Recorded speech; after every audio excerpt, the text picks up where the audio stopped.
Welcome to Starfleet Universal On Call. I am Paul Franz, owner of Franz Games, of an SFU Online, FedCom Online, and Starfleet Warlord. Just remind you, join us for a talkcast every Thursday starting at 9:30 p.m. Eastern Time. You can either call on the phone, just dial 605-562-0444, just follow the directions. The call ID is 17702. Or you can participate on the web. Just go to the Talks website at www.talkshoe.com. and search for call ID 17702 or SFU On Call or Starfleet Universal On Call. Or if you want the best online experience, go to twitch.tv. Yes, twitch.tv/SFU On Call, and that's where you will find us. Now, if you need to contact me for any reason, my email address is sfuoncall@gmail.com. It's sfuoncall@gmail.com. Also, if you want to follow me on the Twitters, also SFU On Call.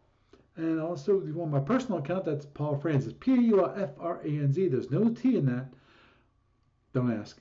If you don't know, don't ask.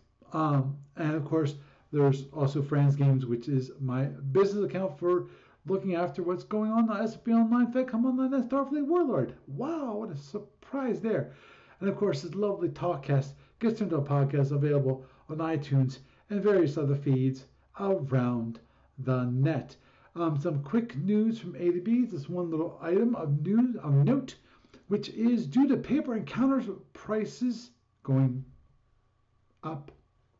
A to B is going to need to raise both F&E and SFB products prices due to said additional costs that are they could not absorb the cost anymore, and they have to increase it just because things have got nuts. So there's a reminder about that. Of course, there's a reminder that if you want a brief, cheap is actually free introduction to the Federation Commander, i.e. the system, how it works, and so forth, then just go to the website and look for first missions. I would go to the master index and you can find first missions there. There should be a link for first missions in there. And from there, you will get an introductory little thing on the basic rules, some basic weapons, how things work, and it's completely for free. Obviously, if you like it, you can upgrade. There's multiple levels to upgrade, including I think Academy, and then finally the actual first edition, which is like Klingons Attack. Moving on forward, SFU Online tournaments. We have the Sapphire Star 13 tournament, which has started, and actually we have our first game completed. Now I read it and I forget the winner and loser. I just remember if Fed beat a Klingon because the Klingon goofed. I forget who the name of the players were at the moment, so forgive me on that. But I actually paid the money and said I'm going to play in this tournament, and I get matched up in my Stelltorian against John Wrigley. Yes, John Wrigley, Crash and Burn. And he's flying in the Win Ox box with 2 Hellbores and 2 drone racks. So that should be interesting because if I recall correctly, that means he will have 6 drone racks in total. I think I got that right. 4 or 6. I actually have to check that out because it might be 4. I think it might be 4. 4 drone racks. But still, there's 2 Hellbores, which can be quite nasty. I think it's going to be quite a fast movement game, though of course the big thing that might slow things down is those Hellbores, because those Hellbores have a habit of taking quite a bit of power, though of course it's the Win Ox box, which means it's 2/3 movement, so we'll just have to wait and see. When it comes to online client, I've got actually I have them uploaded already, which is all but the Mac version of the next version of the client. I don't want to announce it until I get the Mac version up there also, but I have to work on that because of some notarization issues because of embedded dynamic libraries, which needs to be signed so that makes to make Apple happy. So I gotta see if I can get that working. I think I actually had to pull the theme last time, the dark theme, because that's what it's for. Last time because of the same issue. Moving onward and forward, when it comes to the libraries, SFU library is the same. FedCom library is the same, but we do have approval to make the cards for the gunboats, for Federation Commander gunboats. So, and what's going to be happening is that Chris Newsy is actually going to be creating the cards because, Steve Cole gave approval, and I need to check with Steve Cole because he did not reply on the second question. Big surprise. I say it's big surprise because I'm used to tech support where you ask a client multiple questions, and there's 2 out of 3. There's 3 questions, and they'll answer 2, and of course it's the third one which is the most important. Might be more difficult, but it's the most important one. The other 2 are kind of verify the third. So I understand that where the person will not answer all the questions that you set forth. So it's nothing new. I'm not saying there's anything that's nothing new for Steve Cole. It's just nothing new for people in general. So with that, that is the news for this week. And it's me, just one and all Paul friends, welcoming you to Starfleet Universe On Call. And tonight, well, we have Doug. How you doing, Doug? Good evening. How's everybody doing tonight? I know I'm doing good. And I'm hoping everyone out there in Radio Land is doing good too. And Jeff, how you doing, Jeff? Good evening, everyone. Keeping on the roads? No, I'm actually home for a change. Wow. Yeah, it's an oddity. I got air quotes suspended by my boss. He said, you need to go home. I was out on a trip that was supposed to last 11 days, and I was out for 20. Oh, okay. So, forced break. Yeah. It's not behavioral. It's not disciplinary. He just said, I don't want to be the cause for a divorce. Go home. Yes. Aww. Yeah. I work for a company that doesn't have a busted give a darn. Well, I'm glad you have a good boss. It does help.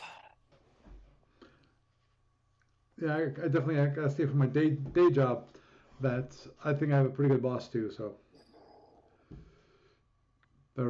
he's relatively understandable and usually says family first. So. Oh yeah. So that's why I always call him a good boss. So, gentlemen, actually, Jeff, if I recall correctly, you're in the Sapphire Star tournament, aren't you? Yes. I'm waiting for. Well, waiting's not the right term. I'm in serious negotiations with my opponent for a play date. Yeah, that's one thing I've had to do with mine too. Crash and burn. Yay. Well, I know it's crash and burn. I see that as of a few hours ago, we've already had the first knockout. The Fetty overhauled the Klingon at range 1 with overloaded photons and made a mincemeat of him. Yeah. Oh yeah. The thing is, I saw that and went. I saw the description of the 2 mistakes he made. And I went, yeah, those were big mistakes. Especially because the one mistake, in my mind is that when he fired, I understand he was concerned about getting out of overloaded range, but the thing is he forgot number 1 criteria there, and that's why mistake number 2 killed him, which is he fired. Why don't you fire? It's better to let the discharge the disruptors, at the end of the turn because he got out at range 8, than to do what he did. Because the problem is that after you fire, he can do exactly what he did. That is, you didn't give him a valid threat anymore. And apparently, the leftover drones from the scatter pack either could be taken individually on different shields, or were not a going concern. Right. Exactly. So that's why the Fed headed back into the Fed, got into range 1, and fired. Wow. And that wasn't good. With an engraved invitation to do so after the guy MDL'd. Oh, I know. You pull the emergency brake like that, the Feddy's going to go, ooh, meat on the table. Oh. My damage control teams need some practice anyway. Oh, agreed. Because really, yeah. Especially you need the maneuverability. Hello. I'm not that great compared to other people in the tournament. Mm-hmm. I'm also very rusty, and even I know that if you slow down or MD cell like that, when the Fetty is your opponent, and you were afraid of him getting outside of overload range, yeah, you're going to receive everything you deserve. Yeah. I hate to be mean about it, but that's. Oh, I totally agree. I mean, that's kind of the same level of silliness as overhauling an LDR or a Lyran at range 0 on impulse 32. You're asking for a double suicide drop. You're asking for it. Yeah. Don't ask me how I know this. We're not going there. Don't ask me how I know this, but I know this. And the sad part about it is, because of the way that the rules interact, this double suicide drop at range 0 on impulse 32 means on impulse 1, before you can do anything about it, you're going to have some fun. Yeah, they hit. It's even better if the ship in question has some drones to launch at you too. Really? Yeah, we're just not going to ask how I know this. Oh, well, and I won't ask you how I know. Never assume shuttles are shuttles, especially when they're. Ooh. Yeah. Oh. Yeah. That's how I got knocked out of a tournament one time. I assumed that the 2 shuttles that the person was launching at me were just shuttles. Overran them. Kaboom. Oh yeah, later you later with them. Sure. Believe me, please. I remember. Oh gosh, this was mid '90s. One of the rarest SFB events in Little Rock. I was a judge, and I was on the other side of the room at the convention, and somebody pointed me out, saying that I needed to go check out what was going on. Well, there was a cat fight. It was Lyran versus Kazenti, and the Kazenti did something really sneaky. On turn 1, he launched his scatter pack at speed 0. Oh, geez. With no delay set. He set it up, and I'm trying to remember if this may not be tournament legal anymore, so don't take me to the woodshed on that. But no. He set it up with speed 0, no speed plot. Okay. No on triggered release when a valid target got inside range 5. Okay. That makes sense. And that's completely illegal. That's legal. He dropped it on the first turn. The fight moved to the far side of the map. Everybody forgot about it, but it was still sitting there. And then he ends up chasing the Lyran over there and towards it. Lyran said, "This thing's been on the map for 4.5 turns. I'm just going to knock it down with my ESG and be done with it, because I want to clean the map up and be a good steward of space." And he got within 5 hexes, and 3 drones came out of the scatter pack. Huh. Surprise. 3 Type 4s. Wow, that's where he put him. And that's when the Kazenti and the behind him at fairly close range opened up with the disruptors and let the remainder of the drone at his rack fly. Holy I think the Lyran ended up being just 4 shields in space after that. cow. Yeah, that would do it. That definitely would do it. The topic for this evening actually refers to the matchup that I have to do in the Sapphire Star tournament, which I'm also involved in. And my poor Saltorian. I like playing a Saltorian, I really do. I might not win that many games, but I like playing it. Yes, I'm a glutton for punishment. Amen to that. Well, you run this podcast for the last umpteen years. Yeah, it's been somewhere between 11 and 12. Explains his long drives. Oh, yes. Yeah. So, Paul, exactly how is it that your choice of the Celtorians for the tournament is going to bite you in the after Shields?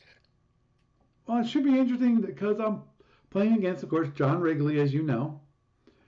Crash and burn. And he's flying the Winox box with 2 Hellbores and 2 drone racks. So he has 6 drone racks and 2 Hellbores, which means any drone hit can hit a drone. It will never hit the Hellbore unless he wants it to be hitting the Hellbore. Which in some cases I can see doing that too. Because of you hit the Hellbore, if you're in nice and close and you're ready for the good old Zinni tractor, and yeah, I can see that. And then death rained down on you because of all those lovely, lovely drones. Now, Yep. I kind of wish I had. What year was that? That's a long time ago. At one point in time, Steve Petrick was convinced by some little number of players that, the Saltorian needs to be upgraded. So they say, yeah, 2 phaser 1s would do it. So you had a Saltorian with 10 phaser 1s. Say at very least, against my Andromedan, I got my butt kicked something severe. And after that happened, a couple months later, they pulled it and went, that's no longer official. That was a mistake. It's like, yeah, you think? Okay. Now I wish I had. Well, I mean, as it goes, I mean, they're always tinkering with the tournament in one way or another. I've seen the thread on the previous, I think it was the previous Sapphire tournament on the board where they were talking about wanting to nerf the feds because of one reason or another. And no. I don't think it was nerfing the feds. The idea, at least from my understanding of probably to emasculate feds, but that's a possibility. But of course, in my mind, the Fed is not a big threat, and here's the reason why. The reason why the Fed itself is not that big of a threat is that, of course, the photons. And you don't have a lot of people playing the Fed just to beat everybody. Because they know of the finicky nature of the photons. That is what they wanted to get rid of. They wanted to trim down the number of photons that the Fed had, increase the number of phasers. I think increase the number of phasers. And basically have it the last proposal that sticks in mind was to drop a photon in lieu of 2 phaser 1s. Right. Basically have more consistent power, consistent damage. So you don't have this wild swings. And if you, I'm not sure, Jeff, have you ever read the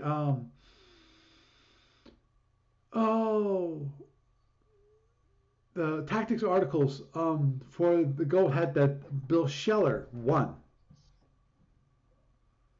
Yeah. Most of the tactics articles that I read were pre we're pre TFG breakup, and I have slept so many times since then that I don't remember most of them. Okay. Well, okay. This was the one thing with Bill Scheller. He was flying the Fed, and he enumerated at the very beginning of the article his basic strategy, which was his goal. His goal was to get to range 2. So on certain other opponents, he would go for a longer term approach, and try more a whittle away approach because range 2 would be all too dangerous. But overall, that was his goal, was to get to range 2, because range 2, the Fed, the photons, you got a good chance of hitting with them. I think range 2, it is a 2/3 chance of hitting versus 50-50. So now, obviously, he would love to get range 1, but that's a rare bird indeed. So, Well, you have to overload to fire at range 1, which means you're guaranteed feedback damage. right. Which is why the strategy most people go for is a range 2 shot. Mm-hmm. The other end of that is that at range 2, your phaser 1s are near the top of their damage potential curve anyway. Yeah. Yeah. So getting back to the Saltorian, why it's usually a poor choice and not a great ship. It actually has won one tournament. I saw that. I forget where it was, but it actually won a tournament. Okay, and let me give me this. Okay, and I appreciate that should do that. I just want to make sure that I got that.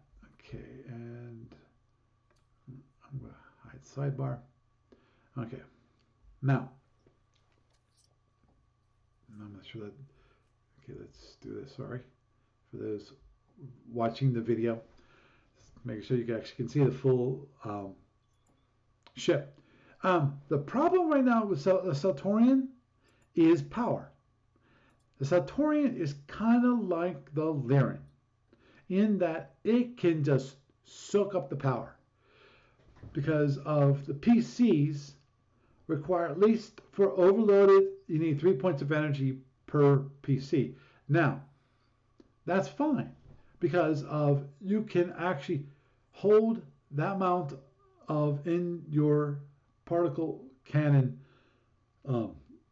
leaky capacitors for a cost of 6. That's for all 4. I half the amount of energy that's actually in the capacitor. So, not bad. But when you charge it, then you have to after you fire it, then you have to recharge it. In which case, it goes from 6 to 12 to recharge all the PCs. And normally, what happens is that you don't charge the PCs. You might charge the PCs slowly, or do something which, in the case against some ships, is a deadly situation, which is slow down. Because one of the tactics that I've heard used in Saltorian, I have never used this myself. I might have used it once, which is instead of running around, what you do is you pretty much stop or slow down to a very slow amount. So you at that point possibly, but at the same time you've just given up any kind of initiative that you had, because your speed is going to be 0, maybe at maximum, maximum. If your speed is 0, then maximum speed of 10 the next turn. In which case, again, your opponent controls the range. They control, basically control the range that you have against him, and a lot of times also a lot more of what shield is facing him. So that's why it's hard to recharge, because usually what the tactics and overall thought process when it comes to recharging the the weapons of the Saltorian is that you first go for the phasers. They're cheap to charge, get a good punch, and they cost nothing to hold. Next is you go for the web breakers / shield crackers, because they cost two per, but they're 0 to hold. And then finally you get around to the particle cannons. The big difference when it comes to the particle cannons versus the shield cracker is that the particle cannons have better range. Because here, if you look here, the shield cracker can go out to range 10, but that's a 50% chance of hitting with 4. Now, out to range 8, yeah, you have 50% chance of hitting, but if you have an overload, then you have 6 points of damage versus 4. And if you want to go out to around range 15, you can do a 50-50 shot at range 15 for 3 points of damage. That's for the same two energy cost that the shield cracker has. So, that's why the Saltorian has difficulty when it comes to the power compartment. Now, given that, give me 1 second here, folks.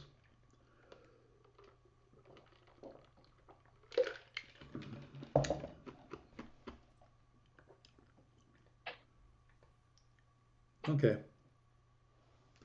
I'm assuming you guys have been hearing me, right? What? Oh yes, we can hear you. Okay. Before, I mean, all the rambling I did about the Saltorian. Are you running the video on Twitch as well? Because I'm not seeing that on Twitch. Yeah, it's on Twitch. I can see it myself. I'm maybe trying to reload the page. Okay.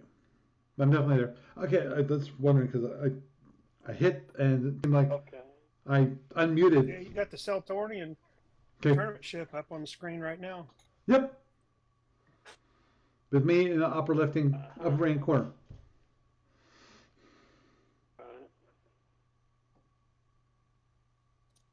Okay, well, I'm going to continue. I just make sure that I was actually recording previously. Yeah, no, my browser was late. Okay. Okay, got it. Okay, good.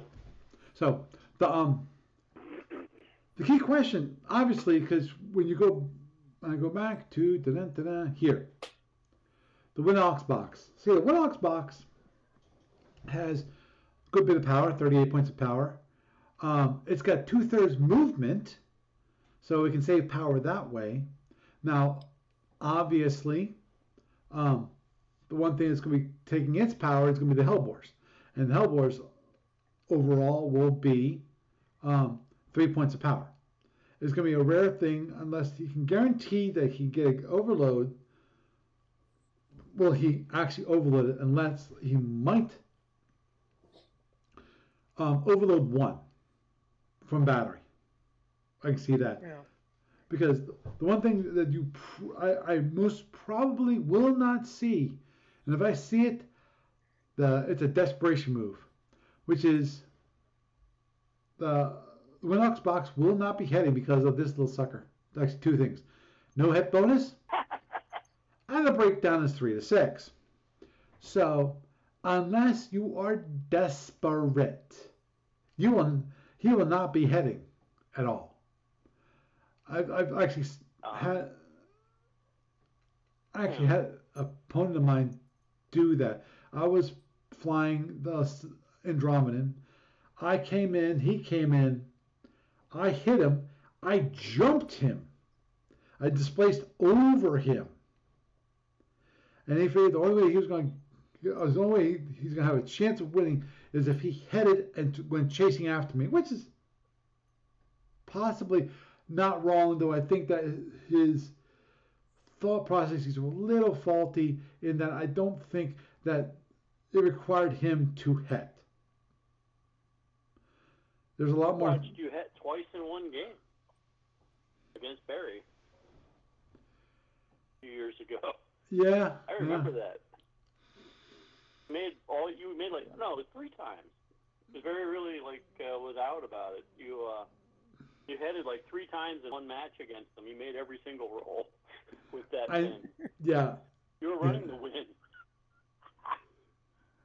That was quite impressive, yes. Okay. So. That was at 4 or 5 years ago. Mm-hmm. Wow. I remember it. It's just one of those moments. Yeah. Oh, agreed. It is definitely one of those moments.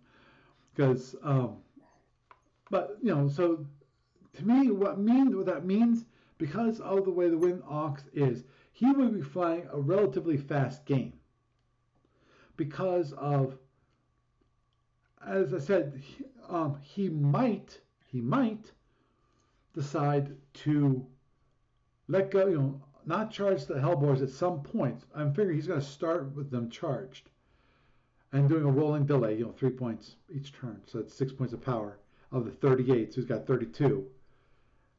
And the rest are drones. So he's got 6 drones. So he can easily go, let's say, speed 21. That's 14 out of, okay, that'd be 28. So he's got 14 more points of power to deal with, to do whatever the heck he wants. If you're going to speed 21, okay, do I have that number right? It's 24 plus 10 is 34 plus 3 is 37. Okay, not 38. It's actually 37. But still, that is a lot of power left over. If you're just 10 of the 37, now you got the 10 of the 37. That's both Hellbores and housekeeping. And then you spend 14 for going to speed 21. Then you got another 13 points of power to do whatever the heck you want to do with. Well, plus 4 for housekeeping. No, I already counted housekeeping. You got 6 for Hellbores. 14, and 6 for Hellbores. 6 for Hellbores. Housekeeping. Right, that's 10. They got 36 minus 10 is 27. Okay, so we're looking at 27. You could spend. Well, let's see here. 21. If you're going 21, speed 21. Mm-hmm. Look at the speed. Look at the turn mode. For 2 points more, you could go 24, speed 24, right, and not break into the next higher bracket on this odd ship. This ship's always struck me as odd because it's got the movement cost and the warp engines of a new cruiser, where it's got all the downsides of a traditional freighter. Oh, agreed. Because we have this lovely thing. This ship can accelerate by no more than 5 movement points or double the current speed. Maximum acceleration set at 10 per turn. Yes, what is it? A goofball. So, to the very least, he's got a lot of shield, shield reinforcement. Now, get your head out of there. Sorry, my cat was wanted to drink my water. So let's say that he's gonna go for I would expect him to do, which is actually 2 suicide shuttles. So that's an extra 2 points of power. That still gives him quite a bit, let's say 9 points of power to do what he wants with. That's a lot of energy to throw around. And if he's a good player, which John is a good player, he should overall be able to select what shield gets hit and reinforce that shield. Now, the one thing I don't want to do, here comes the gotcha, which is, what do I want? How do I approach the first battle pass? Because I was thinking about this earlier, which is, do I want to come straight in and, depending upon what he does, because I'm assuming what he'll probably do is he will come in fast, launch the drones before we interact for nothing else. Have my mind on those drones, because that means I might have to hold back phaser fire to defend myself against those drones. And given the amount of drones, I'm probably going to need to do is I'm going to need to use wild weasels. There's two ways of always defending against drones and other seeking weapons, which is, do you want just to rely on speed, i.e. go fast, and using phasers to phaser them down, or do you want to rely on the ability to stop or slow down and have a wild weasel? Can you stop that, goofball? Thank you. My cat's attacking my cord. But anyway, so because I can see him doing that, having so he comes in, so that basically I have to hold back on my weapons, because the thing is, well, I figured I probably don't want to do is I don't want to stop against this guy, because what's going to happen? I stop or slow down, he's just going to go, oh, thank you very much, go turn around, and at the very least he can launch another volley of drones. Worst case scenario. Does he have double drone control, or is he limited to sensor rating in drones? I thought the Pazenti was the only one that had double drone control. Oh, he only has single drone control, but all he has to do is wait for those first set of drones to go away, and then launch another set of 6. Or worse, drop tracking on the drones before, because before they hit me. And depending upon the situation, if I use a wild weasel in that case, he can drop the tracking on the drones, launch another set of drones, and I'm still under weasel. So I have a choice, which is either raise my fire control and let him launch his drones, or stay under wild weasel and just sit there. It might work if you were the Romulan and you could cloak, but I don't think you'll get away with that. Right. I mean, I've never flown the Centaurian. I'm not that familiar with their weapon systems, but from what I can see, just from a cursory glance, you might be in a position where if you've got the maneuverability advantage and a dubious speed advantage, I think I would try for the oblique attack. And when I got close to where I was thinking I would start wanting to shoot, I'd wait till I had 2 or 3 impulses in a row before he could change his shield facing on me. Mm-hmm. And I'd lob a single shield cracker at him to see how much reinforcement is on the facing shield. And if I don't like it, I'll move to the next one and repeat. And when you find a shield that isn't reinforced, or if you get through the reinforcement, the following impulse, you can follow it up with everything that bears and then run off to the far end of the map in order for you to try to get your weapons recharged. But as you say, if I'm running off for a recharge because my phaser caps are empty and I've let everything else go, I don't think I'd do anything with the particle cannons the first turn, simply because if you leave them cold, you've got that much power left for it to go other places. Yep, agreed. Yeah, because the big thing is, of course, that I'm a Saltorian. Saltorian has turn mode of D. So how wonderful!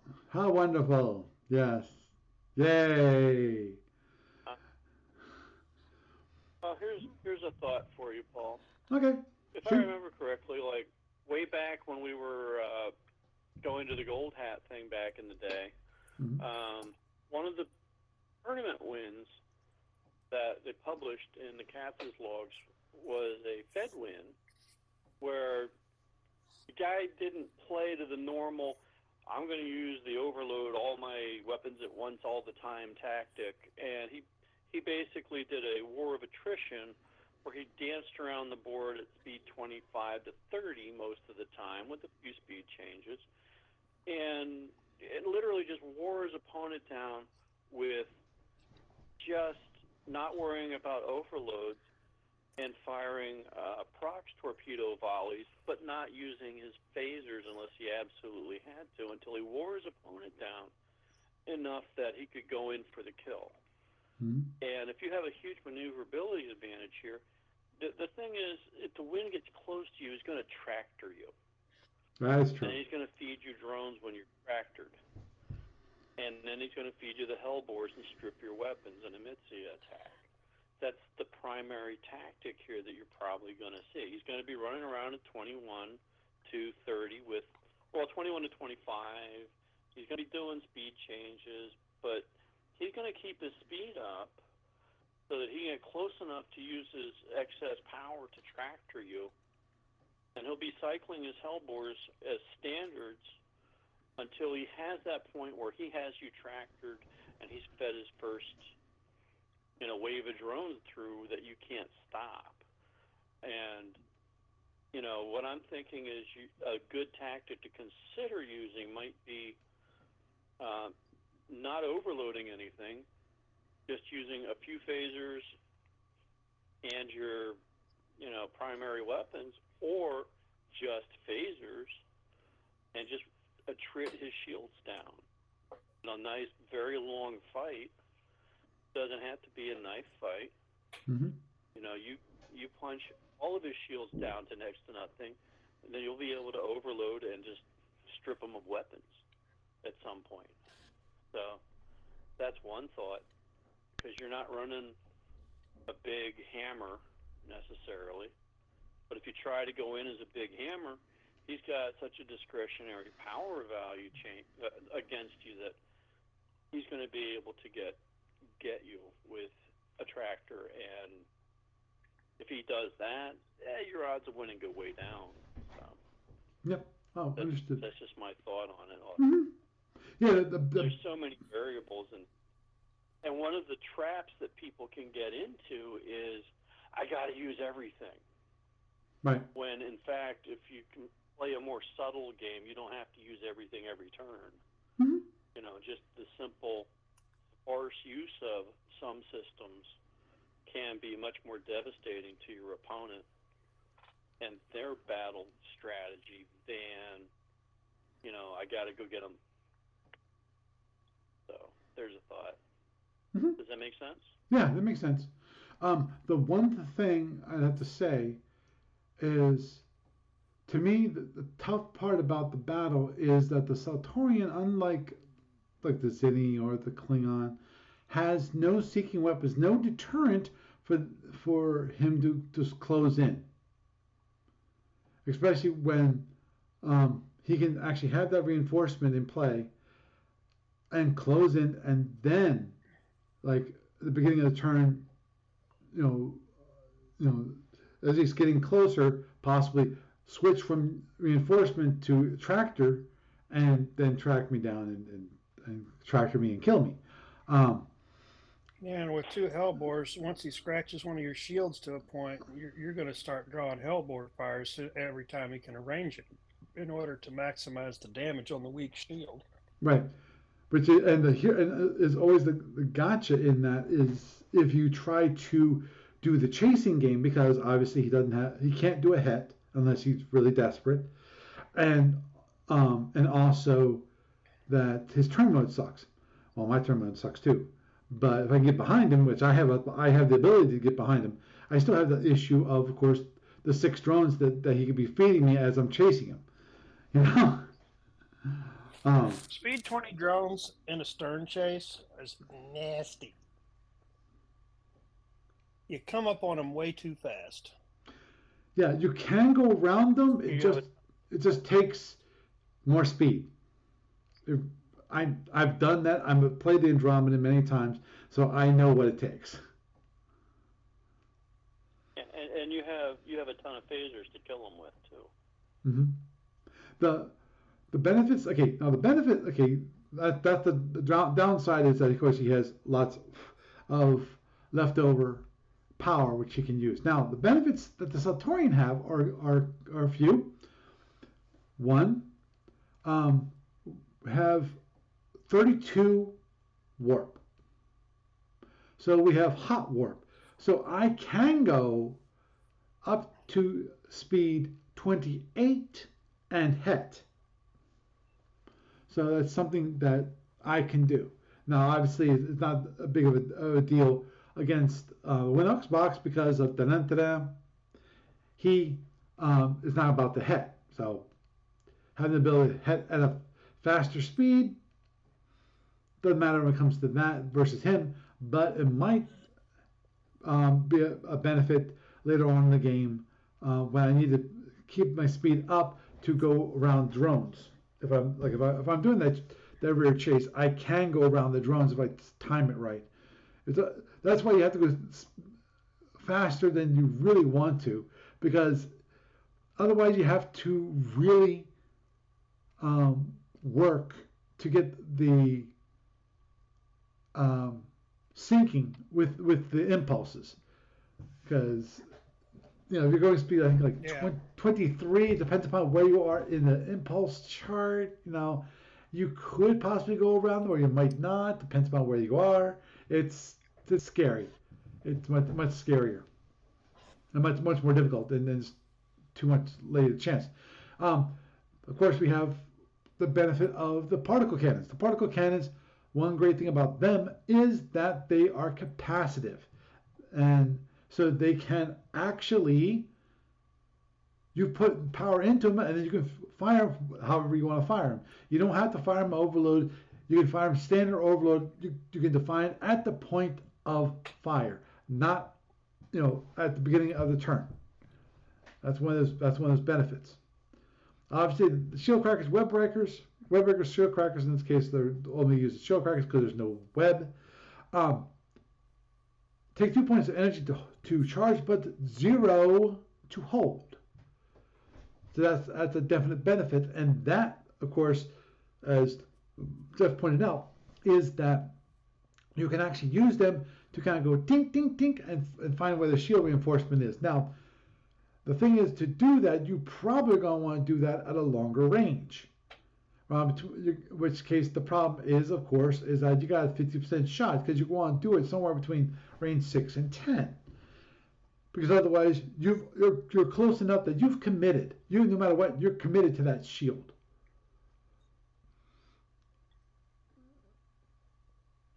What is the meta on the going?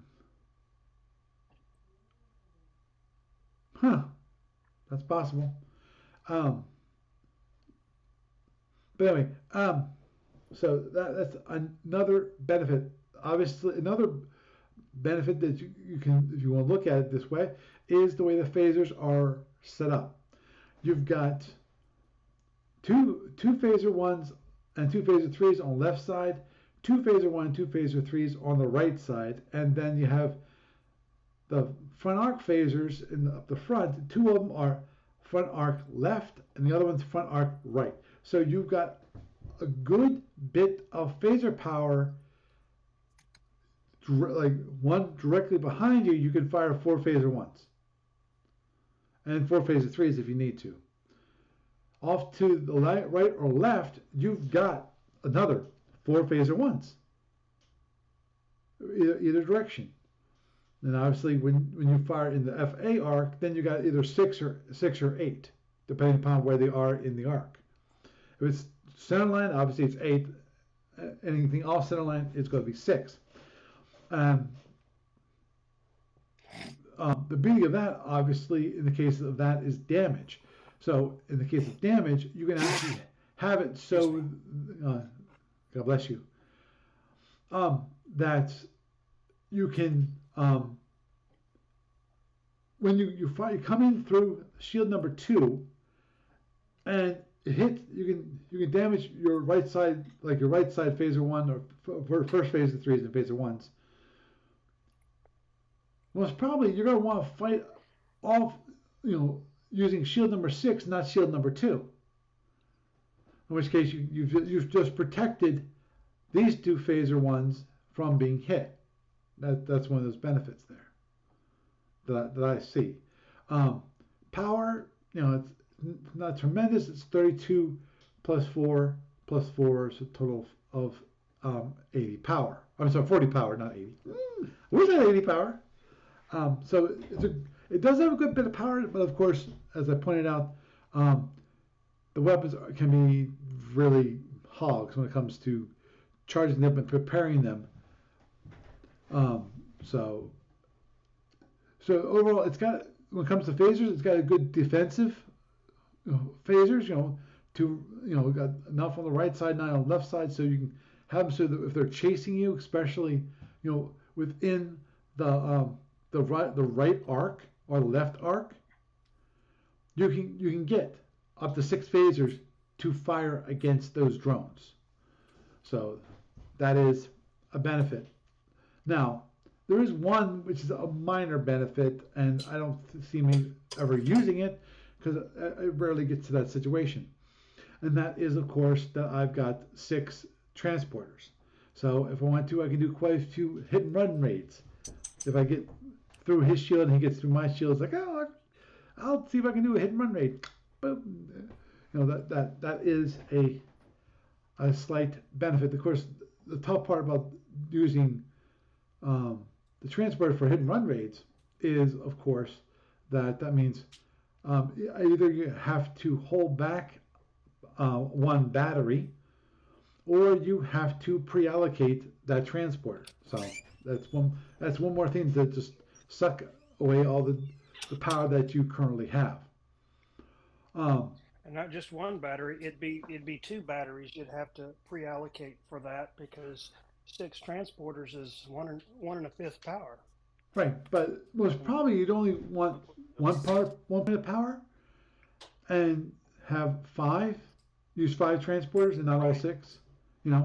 And with the possibility that, hey, you can actually have it so that you can suppose that you might lose one of your transporters on that set of internals that your opponent has against you.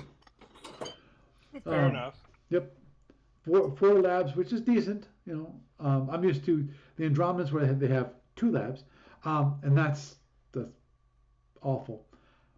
But it is what it is. I get used to playing the guessing game. All so much fun. Well, since you can't use EDR in tournaments, about all the labs are really good for, other than absorbing a point of damage, is identifying drones, if memory serves. Yep. Which is important. Obviously. And it's actually really good against. Good against what?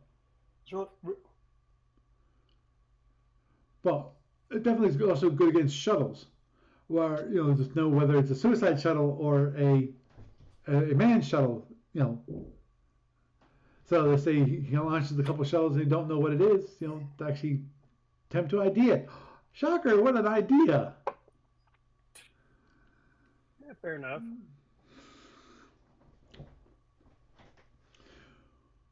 So anyway, so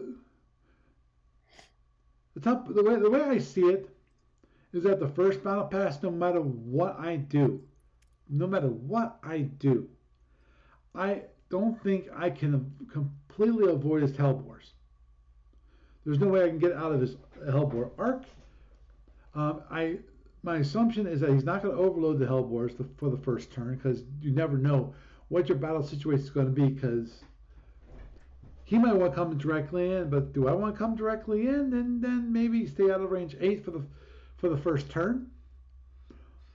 Or are we going to just do the good old run at each other as fast as possible, and then after that initial battle pass, then turn off and regroup, and in the case of the win, have me run away from the drones as fast as possible.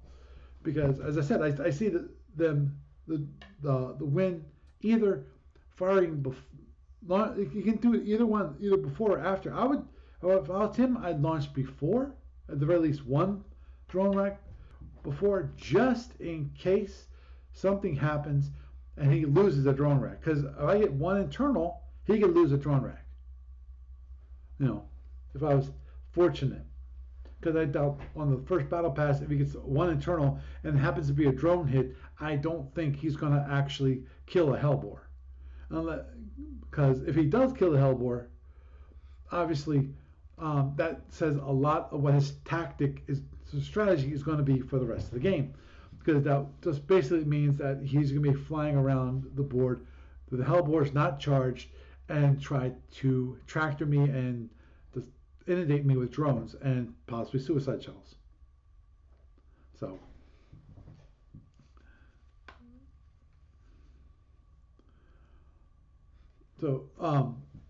after that, the key is that the way I see it is I need to get behind him and running away. I don't think that should be that difficult to do.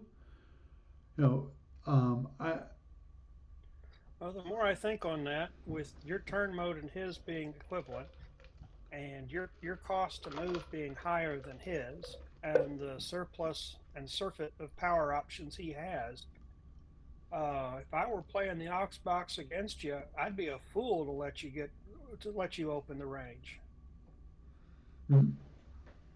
Well, just keep you pressed into a corner and try to drive you into a situation you can't do much with, and then when you make the inevitable turn, particularly if you want to engage, then to be right there with at that point, that's when I'd start launching a full salvo of drones and before I turn off. But yeah, this is a head scratcher, Paul. The two empires have vastly different envelopes, and unfortunately, it's a weakness of this empire that it doesn't have a lot of punch. You pretty much have to turn around and play the long game with the Seltorians. Understood. Yeah, because as I say, I think what I'm gonna have to do is after the first battle pass, first exchange of fire, is try to get behind him and run, so that he's not chasing me. That would be versus coming in on the oblique and have me turn off. Because if I turn off, he turns in and he's going to be chasing me the whole rest of the game. And that's exactly what you don't want, because he's got the speed. Because if I hit him on the oblique, about the only thing you can really do to mess that up is let him chase you for a while, and just after a turn break, declare a speed of 4, turn around and hit with the number 1 brick, and let him have it at whatever range he's chasing you at. Understood. Yeah. I just see it as I'm gonna have to. Most probably, what's going to happen is that I'm going to have to use my head to get behind him, because our turn modes are the same. I think my guess is we'll probably be going approximately the same speed. At least that's what I'm hoping. When we actually engage. Here's just another thought, Paul. Yep. Does your opponent watch the stream? Oh, understood. I trust me. I took that into consideration. I mean, I'm not trying to be that guy, but I'm just thinking to myself, if it's like you might not want to give up all the dirty tricks you can pull. Mm-hmm. Yeah. Well. Well, at the same time, there's nothing. Obviously, the best laid plans of mice and men are come into play here, or was it? No plan survives first contact with the enemy. Yes, I'm familiar Bingo. with that one too. That's the one I was thinking of. That's exactly the one I was thinking of, because of I can plan all I want, but unless John does what I think he's going to do, then you know, And he's not doing his job if he does. right? Then then all my plans are going to just are going to be for naught, and I have to adjust. And that's the way I see it. At the moment, to me, it's obvious that at some point we're going to have a first engagement. Now, how that engagement goes depends on me, because of, in theory, what I can be doing. If I just let them chase me, which is a bad thing, I'll die. So to me, that means it's obvious that Yeah. the first You start engagement, with I need to be opening facing him. shields. Yeah. Yeah. Even if he starts lobbing hellbores at you on turn one, and you don't have any reinforcement anywhere, he's gonna start dinging you where you can least afford to have shield damage if you're running away from somebody. Because don't you only have isn't your number 4 your weakest shield stock? Well, With it's cherry shields, isn't the No, number they're the 4 just 24 boxes? 24 boxes. Or is the 3, 4, and 5? 3, 4, and 5. Yeah, all have all the 24. same. Yeah. They're all 24. Well, something. These eyes aren't as young as they used to be. Yeah. I was just counting 1, my 2, eyeball on the 3, screen, and 4, I came up 5, with the wrong 6, total. 7, 8, 9, 10, 11, 12. Times 2 is 24. I thought you had. Oh. No, I came up with. I thought there was 26 or 28 on the 3 and 5. No. 1, 2, 3, 4, 5, 6, 7, 8, 9, 10, 11, 12. So. Okay, I'm wrong. Never mind. It was 33. Yeah, that'll be surprising. I know it's hard eyeballing things. That's the great benefit of having the online client, is that you actually don't have to count hexes. You let the client count the hexes. Yep. So or FC, where they started color coding things in recognizable blocks. Mm-hmm. Or you can get those with I don't know how many that A to B got color coded when it comes for SFB SSDs. They actually I created. believe they're doing just about all of them and anything they've released in the last 10, 15 years.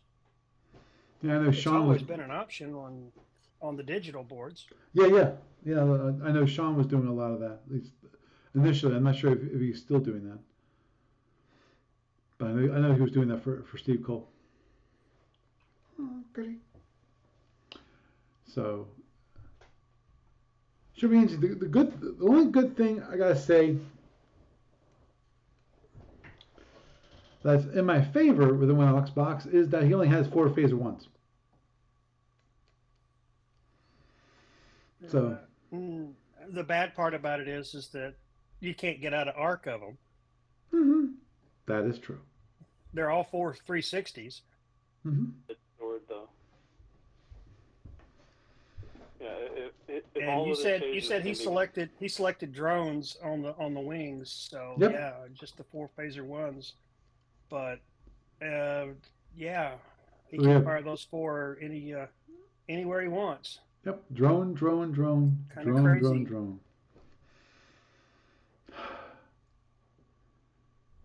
Nice. I know. Oh, just a thought, but one possibility is you could do the mid-turn speed change, make a high-speed pass at them, get into overload range, drop a bunch of overloads and phasers, and then run. Mm-hmm. Just to trick the guy. Yeah, Even if if you you're do going to do five, that, yeah, yeah, that's not a bad idea. If as long as you realize what you're doing with regards to coming down later, like for example, if you start out at 25 or 26 to get to close the range, and then when you get to the part of the turn where you want to make your turn in, then you drop down to speed 12, which yeah, it's big, but at the same time, um, that puts your turn mode at 3. It's the fastest you can go with a turn mode of 3. You slip into the turn, and you can really tighten that up as much as you can do, which means that he's going to be on the defensive. It's almost as good as a het, considering the speed you'll be at. Now, mind you, that's going to limit you to a speed of 24 later on that turn, or through for a while after. But at the same time, with your power management being what it is, speed 24 is probably about the maximum plausible tactical speed if you're charging more than more than just the shield crackers and the phasers. Hmm? Agreed. Agreed. KK. Gotta get down again. you know, the problem is he's going to be going max speed the whole time. He'd be, I couldn't see him. he would be a fool not to take advantage of the power he's going to have. He's got all that power available to him, and he's got 6 drone launchers, which require none. Right? Right. Yep. That's why I was counting. All he's got to do is, and I mean literally all he's got to do is keep fire control up, and he's got 6 heavy weapons ready to go. And drones, like his phasers, are always an arc.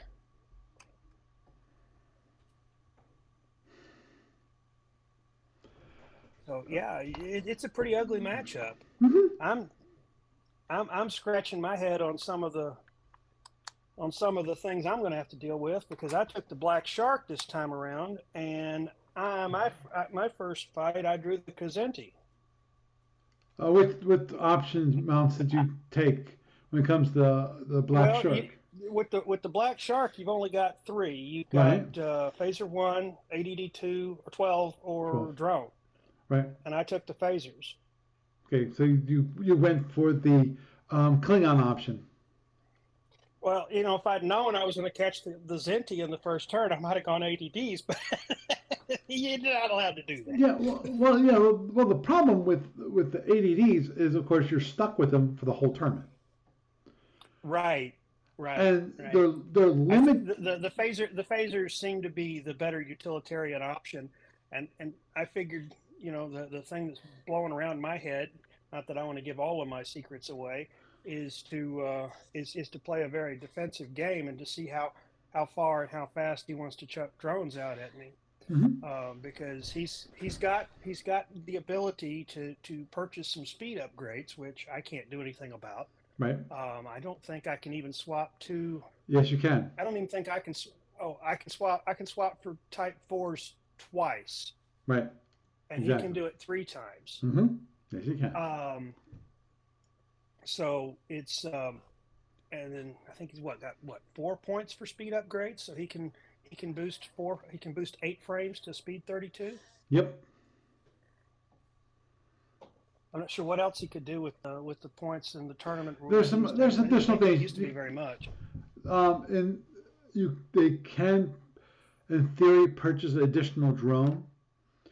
I've never seen anyone do it. Also, you can actually purchase extended range. I don't remember if you can purchase ATG or not. Yeah, I'd have to look at that. But yeah. You know, the thought did come to my mind is that just I'll have 4 drone racks in the Black Shark. So worst case scenario, I could use the drones themselves as emergency ADDs, just until I figure out how fast he's gonna throw them at me, and then just try to use a speed maneuverability advantage until he's gone through the bulk of his expendables, and then it becomes a disruptor fight between the 2 of us. Now, I know the Kazenti used to have a reputation for having the so-called 7th shield, because it had all those hull boxes. Right. But that won't keep me from stripping him down once I get a crack in his defenses. Understood. Yeah, the Zinni has more aft hull than it does forward hull. So, and it's one of the only ships that I've known to be hit by a fully overloaded Fed and still win. You know, all four photons hit, and the Zinni still won. Oh, there's a lot of nuance with the Zinti, and they can be either really, really fun to play or really, really miserable to play. The problem is that in both scenarios, they're very, very tedious to set up and operate.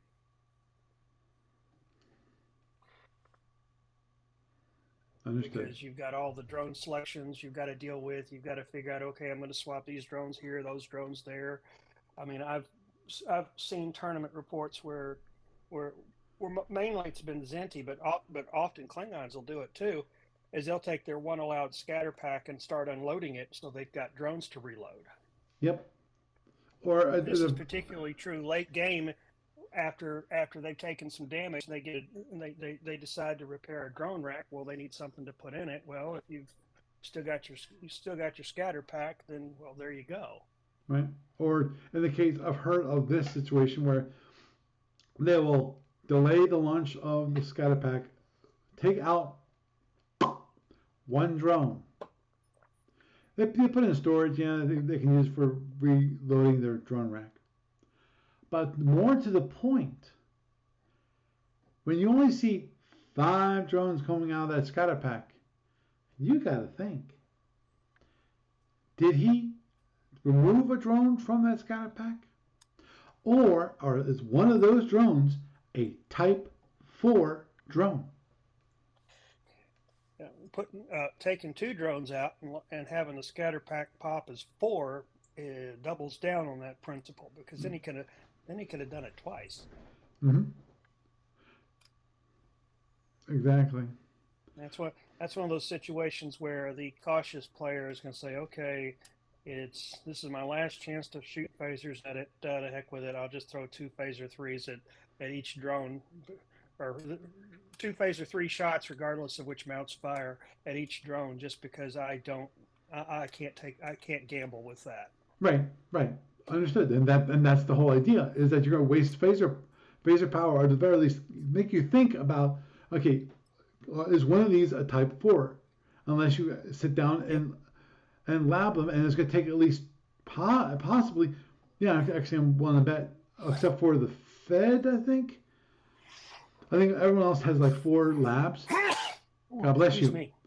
So it might take 2 total turns to actually identify all the drones. Yeah. And usually you don't have time to do that. Usually if you're within, you got to be inside range. What is it? Range 5 to start using labs to identify drones. Yep. I think it's range 5. Much, yeah. Range 5 or range 6. So yeah, it's range or less on the D. Right. Yeah. So range 6. If you want to try. Yeah, you can start at range 6. Yeah. And you can try. Well, the thing is, you can try every impulse as memory serves, and it's not like it costs you power to try. Right, but it costs you a lab. I think you can do one. You might have to look up. Yeah, I'm going to have to look that up. Yeah, you can do 1 per impulse, but you use up that lab. You only can do as many IDs as you have labs. What I was trying to remember is if it has to be a powered lab to do it. No, it does not have to be powered. No, that I know. Okay. And if you have no labs available, I mean, they've been destroyed. Well, you can, if you've got no labs available, you can always use a command, the last command spot in lieu of a lab. Right. Yeah, I know about that. Mm-hmm. It comes up in my in my Captain's Log 550 Battle Force article. Still, that double nickel is going to be interesting. Yeah. Yeah, it will. I'm hoping that they got the article from my opponent, because Steve Petrick said, I hadn't got the tactics report from either me or my opponent. And I went, I remember seeing that post. Yeah, and I said, Steve, I sent it to you. I did. I sent it to him in November, or December or November. I know I got it under the clock that he needed it to be. And he said, I didn't get it. It's like, I did send it. That I know, and so I resent it to him. I didn't see. I don't remember seeing a reply in the discussion board, or even got a reply in email either. So, don't know if he received it this time. Maybe I should have. Well, hopefully he did, and hopefully your opponents showed up so that we can see that the two of you made it together. I looked at. I was like, I looked at what's going on with my matchup, and I'm thinking to myself, yeah. But this is one of those kinds of situations that if we were doing some kind of sealed envelope scenario at the old Battle Group Little Rock meets, and that's what popped up, I might be thinking about, guys. I'm sorry, guys. I just got a dentist appointment that I just.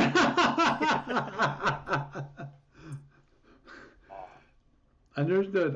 Yeah, the biggest issue for me was obviously because it was FedCom and there was fighters involved. Right. You were worse off than I was, because not only did you have a force that was inadequate for the original task, you also had to deal with the fact that your opponent was making use of rules which you had an inadequate grasp of through no fault of your own. Right, because I have no way to actually play them. I could play them if I played the beta rules, the play test rules, but right,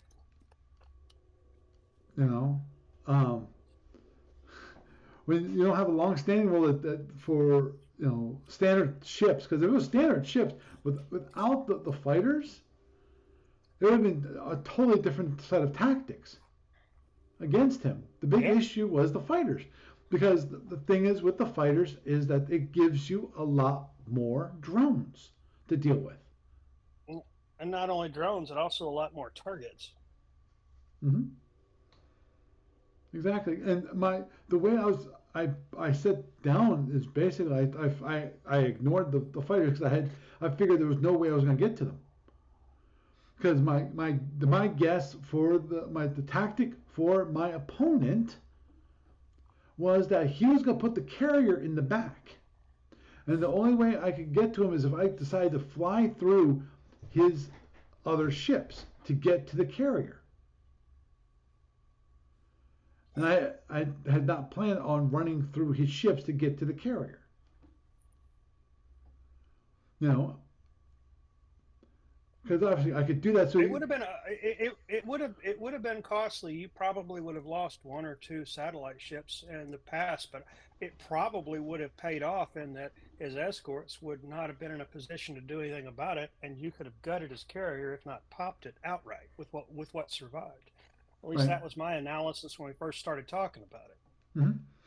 That is true. It'd be expensive, but it would probably prove effective. Yeah, that was one of the reasons that I chose the Vipers versus the Cobras, is because I can get more Vipers.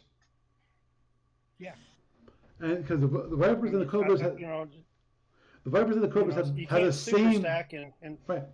Well, you can't super stack them, and the thing is the defense. You can instead of a super stack, you can do a super spread, so to speak, and then put the maximum allowable per hex, and then just cluster them all up together, and then you run it like a super stack, and then you'll be in a position where you're not outside the rules. You can do everything you need to do, and you still have the interlocking fields of fire and the concentration of fire to do it needs to be done. Mm-hmm. Oh, understood. And the way I figured it is that I was going to use my phasers for just killing the drones.